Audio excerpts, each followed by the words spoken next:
JT des nouvelles techno sur TV5 Monde. Au menu aujourd'hui, toute l'actualité de l'innovation et sur notre bande d'essai, les phablettes, objets mi-téléphone, mi-tablette.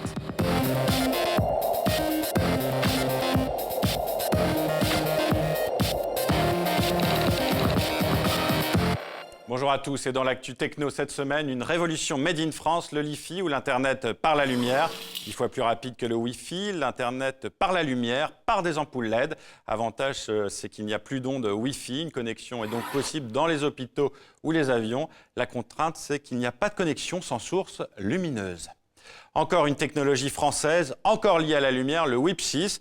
Votre téléphone qui se recharge grâce à la lumière artificielle ou naturelle, eh bien, ça va être bientôt possible avec un film photovoltaïque placé sous votre écran de smartphone.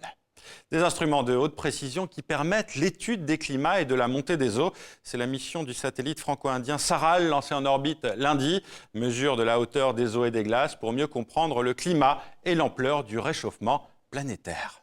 Et sur notre bande d'essai cette semaine, les phablettes, un mot un peu bizarre pour un appareil hybride, une tablette avec laquelle on peut téléphoner.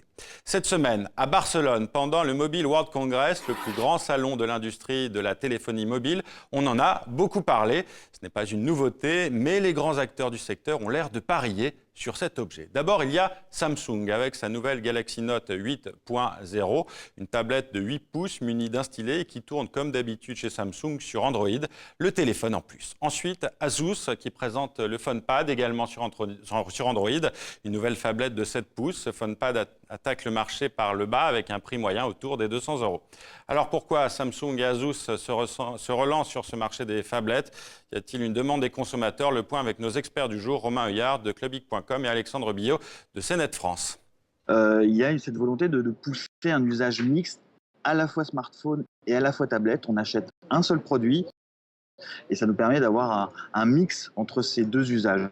Il n'y a pas tellement d'autres innovations, si ce n'est que probablement ce qui justifie l'apparition des phablettes au départ, c'est la volonté d'avoir des écrans avec une définition plus haute. Parce qu'au-delà du côté grand écran, confortable pour consulter du contenu, de la vidéo, mais également du web, il y avait cette possibilité d'utiliser ce stylet, donc pour de la saisie, mais aussi de la création photo par exemple.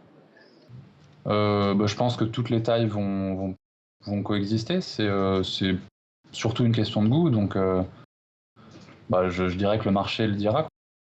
Les consommateurs, en fonction de la demande, dicteront l'existence ou non de cette catégorie. Et bon, c'est un usage ponctuel, mais ça a le mérite d'exister. En tout cas, encore une fois, quand tu achètes une tablette, tu pourras téléphoner avec. C'est proposé, c'est ponctuel, mais c'est proposé.